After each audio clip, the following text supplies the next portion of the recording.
Bonjour à tous, aujourd'hui je vais vous présenter mon œuvre coup de cœur, un livre qui a traversé les siècles, les poésies de Louise Labbé.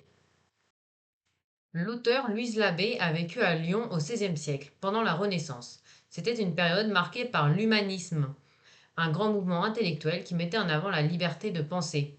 C'est aussi l'époque où l'imprimerie se développe. C'est dans ce contexte de renouveau que Louise Labbé publie ses poésies en 1555. Pour faire simple, le livre est composé surtout de sonnets, des courts poèmes d'amour. Donc ce qu'il faut retenir, c'est qu'il était très rare qu'une femme écrive et publie. Louise Labbé a fait preuve de beaucoup de courage en étant l'une des premières femmes à s'exprimer dans un livre où elle le partage, avec beaucoup de franchise, ses sentiments amoureux et son désir. Ce qui m'a plu dans ce recueil, c'est l'honnêteté et la force des émotions. Louise Labbé ne cache rien de ce qu'elle ressent. L'amour qu'elle décrit est à la fois magnifique et douloureux. Elle passe du bonheur fou à la tristesse profonde. Mon passage préféré, c'est le sonnet 8 où elle écrit: Je vis, je me meurs, je me brûle et me noie, j'ai chaud extrême en la froideur extrême. J'aime ce passage parce qu'il montre bien la contradiction des sentiments. En quelques mots, elle exprime que l'amour est un mélange de sensations opposées. On se sent vivant et mourant en même temps. On a chaud et froid. Quand on est passionné, on est complètement chamboulé. Et ce poème le dit avec une grande simplicité.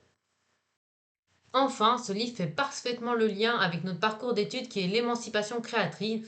L'émancipation, c'est se libérer, prendre son indépendance et créer sa propre voix. Le dialogue est très clair avec les cahiers de Douai d'Arthur Rimbaud. Les similitudes sont nettes. D'abord, la poésie est pour les deux un moyen d'exprimer des sentiments très forts. Chez l'abbé comme chez Rimbaud, le poème met le jeu en avant.